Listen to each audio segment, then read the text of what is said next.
बंदोबस्त पदाधिकारी सीतामढ़ी के द्वारा आज के दिन बाजपट्टी 1 और बाजपट्टी 2 शिविर में प्रचार प्रसार करा करके सभी शिविर प्रभारियों को यह निर्देश दिया गया था कि दिनांक 23/6/2022 को एक आम शिविर का आयोजन किया जाए, जिसमें सभी रैयतों को यह सूचना दे दी जाए कि उक्त तिथि को उपस्थित रहेंगे और उनके द्वारा सर्वे के क्रम में जो विशेष परेशानी उत्पन्न हो रही है उसका निराकरण किया जाए। इसी के क्रम में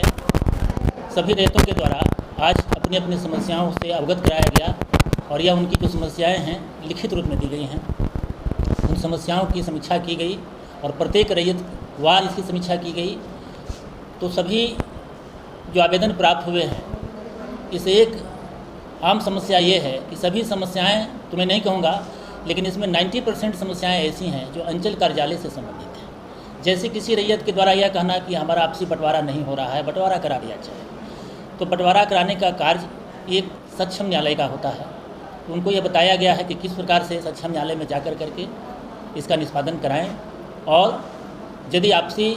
सहमति बनती है सभी फरीकैन के बीच में तो सर्वप्रथम तो यह प्रयास करें कि आपसी रजामंदी के आधार पर बंटवारा कर लें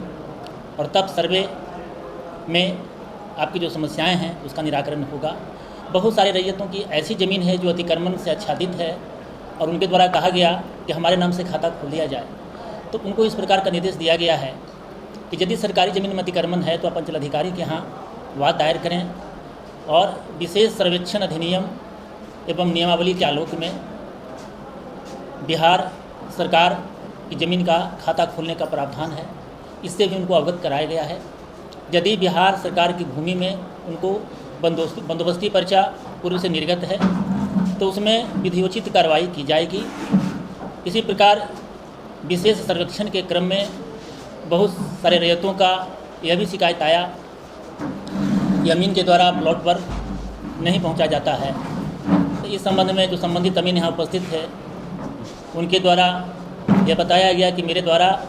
हर हाल में हर सूरत में प्लॉट पर जाया जाता है और इसकी सूचना भी उनको व्हाट्सएप के माध्यम से दी जाती है। शिविर प्रभारी के द्वारा बताया गया है कि जो संबंधित राजस्व ग्राम हैं या पंचायत हैं जहां शिविर का आयोजन या सर्वे का काम चल रहा है, वहां के जो स्थानीय प्रतिनिधि हैं उनको व्हाट्सएप के माध्यम से लेटर के माध्यम से भी पत्र के माध्यम से भी संसूचित किया जाता रहा है। जमीन पर मुकदमा चल रहा है, सर्वेक्षण में उसका क्या हुआ, कैसे सर्वे करेंगे आप? देखिए, जो जिस ज़मीन पर मामला न्यायालय में विचाराधीन है तो उस पर अधिनियम जो सर्वे अधिनियम हमारा कहता है उस पर दखल कब्जा और अभियुक्ति के कॉलम में तो जो वाद दर्ज है उसको वाद संख्या दर्ज कर दिया जाएगा। जब अंतिम रूप से जब न्यायालय का फैसला आएगा तब उसमें जो विधियोचित कार्रवाई विभाग का जो दिशा निर्देश प्राप्त होता है उसके अनुकूल कार्रवाई की जाएगी। जो लोग थोड़े बहुत जमीन के लिए एक दूसरे को उनके प्यासे हैं और अधिकारी से संपर्क नहीं करते, उनको क्या कहेंगे कि यहाँ पर आकर सीओ से या देखिए, हमने जो जिन समस्याओं को हमारे सामने रखा गया है उसमें अधिकांश जो ऐसी समस्याएं हैं जिसका मैंने पूर्व में भी आपको बताया है, तो हमने उनको कहा कि यदि भूमि विवाद की समस्या है तो सरकार के द्वारा जो दिशा निर्देश है, पत्र है, उसके आलोक में प्रत्येक अंचल के थाना में अंचल अधिकारी और थानाध्यक्ष का ज्वाइंट जनता दरबार कायम किया जाता है, आयोजन उसका होता है। उसमें जाकर के अपनी समस्याओं को रखें और उसके बाद सभी रैयत इस पर सहमत भी हुए।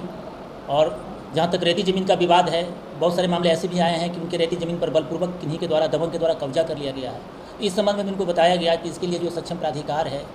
या आप अंचल अधिकारी के न्यायालय में भी जनता दरबार में भी इस मामला को रखें, संबंधित भूमि सुधार समाहर्ता के न्यायालय में भी वाद दर्ज करें, अनुमंडल पदाधिकारी के यहाँ वाद दर्ज करें। तो उसके बाद उस पर जो आदेश पारित होगा संबंधित अंचल अधिकारी को निर्देश दिया जाएगा तो काम करेंगे। यहाँ पे कुल मिलाकर करके 16 मामले आए हैं और उसके बाद मौखिक रूप से भी बहुत सारे रैयतों के द्वारा सर्वे के बारे में जो जिज्ञासा था, उनका जो प्रश्न था, उसका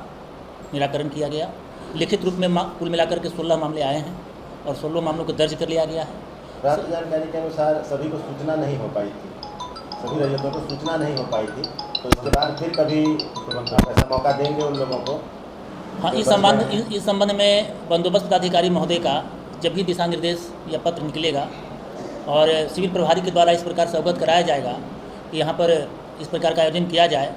या यदि बंदोबस्त कार्यालय में इस प्रकार की कोई सूचनाएँ आती हैं तो उस पर जरूर इस प्रकार का पुनः शिविर का कार्यक्रम किया जाए। सर जी, एक कॉमन सवाल है, जो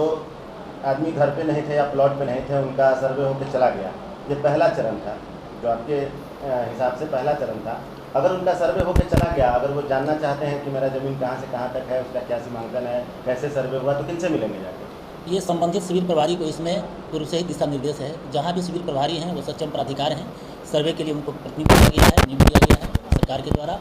तो वो उनकी जिज्ञासाओं का समाधान करेंगे। और जो रैयत मान लिया कहीं विदेशों में रह रहे हैं या अपने क्षेत्र से बाहर रह रहे हैं, तो उनके बारे में भी ऑनलाइन प्रपत्र देने की व्यवस्था की गई है और जिन रैयतों के द्वारा दिया गया है तो उसमें काम किया गया है। और विशेष लोगों को बताया गया कि यदि कोई स्थानीय समस्या है इस प्रकार की, तो आप संबंधित शिविर प्रभारी को अवगत कराएं और उस पर जो भी विधि सम्मत कार्रवाई होगी वो हर हाल में किया